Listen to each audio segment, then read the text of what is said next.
네, 오늘은 시공기술사 필기 합격 전략에 대해서 한번 살펴보겠습니다. 먼저 저희 경험담입니다. 필기 시험을 처음 준비를 시작을 하면서 반드시 단기간에 합격하겠다라는 목표를 가지고 전략을 세웠는데 시간이 지나 보니 제가 목표했던 기간 안에 시험을 합격을 해서 자격증을 획득을 할 수가 없었습니다. 저는 1년 안에 자격증을 취득하려고 했는데 그것보다 더 길어졌습니다. 제가 받았던 점수고요. 처음에 56점, 다음에 59점, 다음에 58점, 59점, 61점 이렇게 점수를 받았습니다. 59점 뒤에 이게 소수점 단위가 있지만 그걸 무시하고 간단하게 표시를 한 거고요. 총점으로 봤을 때 720점이면 커트라인인데 뭐 713점 뭐 또는 716점 이렇게 탈락을 하면서 상당히 쓰라린 경험을 했어야 했습니다. 결국에는 사전 5기 만에 합격을 할 수가 있었는데 어떻게 하면 저희의 이러한 고통과 비슷한 어려움을 겪지 않고 더 빨리 잘 합격할 수 있을지 저의 실패를 바탕으로 그 노하우를 한번 나눠보겠습니다. 예, 총 6가지 방법이 있는데 그 중에 3가지입니다. 경험의 경우에는 첫 시험부터 계속해서 반영을 해왔었습니다. 다만 첫 시험에는 경험만을 가지고 시험을 진행을 하니까 답안에 한계가 있었던 것 같고요. 이론 공부는 하고 있었지만 두 번째 시험쯤 돼서 이론을 조금 정립을 해서 시험을 칠 수 있었습니다. 그런데 이론을 정립을 해도 여전히 불합격권에 있었습니다. 60점가 간당간당하게 이렇게 걸쳐 있었지만 점수가 넘어가지를 못했습니다. 그리고 네 번째 시험부터는 개정사항을 적용을 했습니다. 저는 이 부분이 아주 중요한 포인트였다 생각을 하고요. 그래서 중요한 것부터 1번, 2번, 3번 순서로 들여다보겠습니다. 먼저 개정사항입니다. 표준 시방서나 또는 관련 지침이 개정되는 것은 시기별로 그 개수가 한정이 되어 있습니다. 국토교통부의 홈페이지에 들어가면은 입법 예고되는 내용이나 개정사항들을 확인을 할 수가 있고요. 그런 부분들을 학원을 통하면은 체계적으로 챙길 수가 있고 꼭 그렇지 않더라도 친구들과 스터디를 하면서 개정사항들을 취합을 해서 정리를 해 나갈 필요가 있습니다. 요즘은 익명의 오픈 카톡방도 운영이 되고 있기 때문에 건축시공기술사의 경우에는 약 400명 정도가 참여하는 오픈 카톡방도 있습니다. 그런 여러가지 루트를 활용을 해서 개정사항들은 챙겨 나갈 필요가 있고요.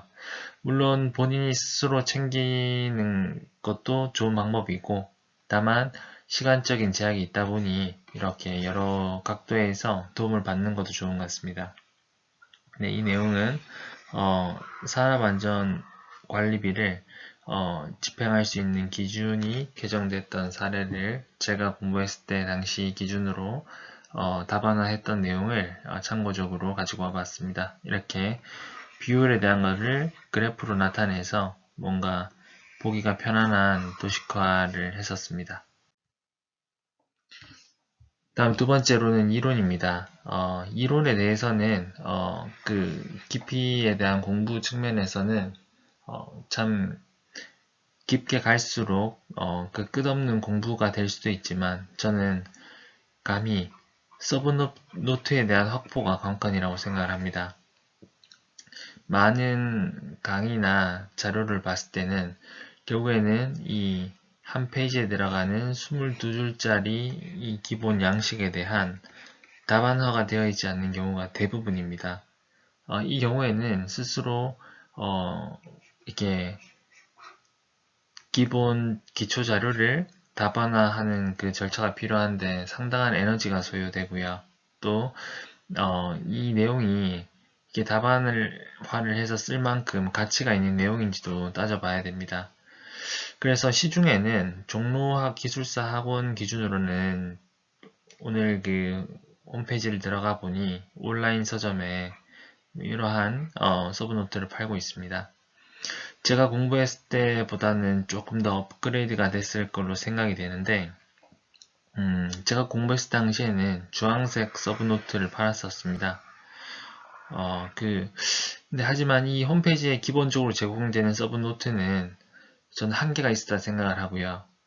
제가 여러 차례 떨어졌던 것은 이렇게 홈페이지에 제공되는 서브노트만 믿고 그대로 따라갔기 때문에 실패를 했다는 생각도 하고 있습니다. 그래서 서브노트의 완성도, 서브노트의 확보라 함은 곧 서브노트의 완성도를 의미하는 거고 완성도가 높은 서브노트를 확보를 할수록 그 내용을 반복적으로 학습을 해서 좋은 점수를 받을 수가 있다고 생각합니다.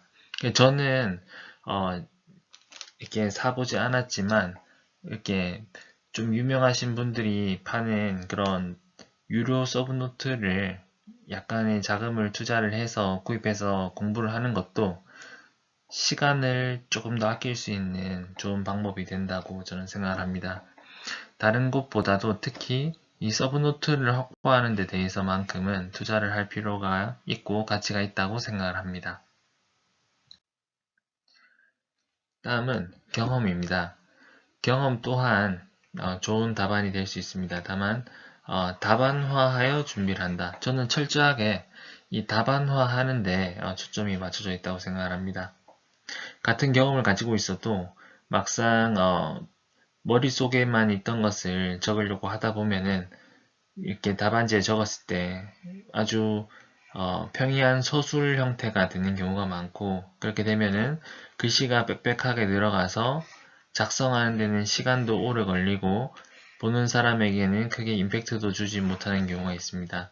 답안화를 한다는 것은 결국에는 표와 그림을 적절하게 섞고 글씨도 이렇게 구조화를 해서 이렇게 일목요연하게 표시해낼 수 있는 능력을 의미합니다. 다음으로 다시 세 가지 사항들을 살펴보겠습니다. 모의고사. 저는 매일 문제를 한 문제씩 풀어보는 그런 모의고사를 두 번째 시험부터 시작을 했었고요. 그리고 대제목을 어떻게 둘 것인가에 대한 고민은 체계적으로는 세 번째 시험부터 적용을 했었습니다. 그리고 1년이 지나서 실패를 3번을 하고 1년이 지나서 인터넷 강의를 신청을 했습니다. 그 이유는 오프라인 강의에 한번 투자를 해서 제가 듣고 있었기 때문인데 오프라인 강의의 퀄리티 측면이 저의 실패의 원인이 되기도 했다고 생각합니다. 다만 인터넷 강의는 오프라인 강의가 주지 못하는 다른 메리트가 있기 때문에 그것을 집중적으로 해서 제가 늦게 시작했지만 중요하다고 생각하는 인터넷 강의를 4번째, 대제목 구조화를 5번째, 모의고사 응시를 6번째로 해서 설명을 드리겠습니다. 이제 인터넷 강의입니다. 인터넷 강의의 장점은 자투리 시간을 제대로 활용할 수 있다는 점입니다. 잠을 잘 때 또는 출퇴근을 할 때 그리고 친구와 약속이 있어서 밖에 나가 있다가 기다릴 때 등 남는 시간은 언제나 인터넷 강의를 들을 수가 있습니다.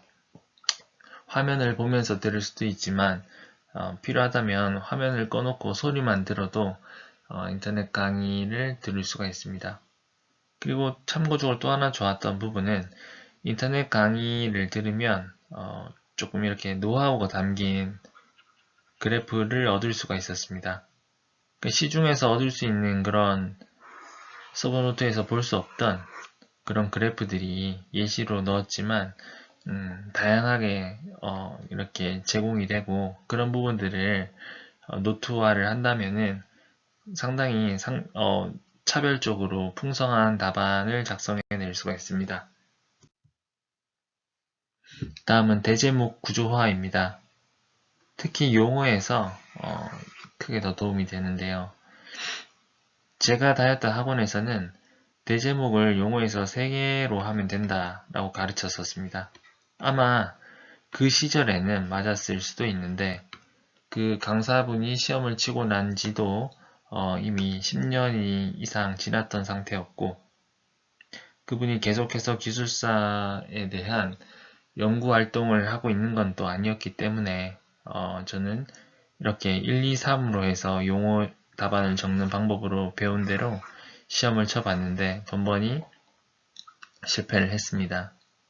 하지만 좀 더 기술사의 트렌드를 잘 연습해 오셨던 분들과 같이 이렇게 교류를 하다 보니 대제목이 4번이나 5번까지는 나가는 것이 좋은 점수를 받는데 유리하다는 것을 알 수 있었고 실제로 적용을 했을 때 비슷한 결과를 얻을 수가 있었습니다.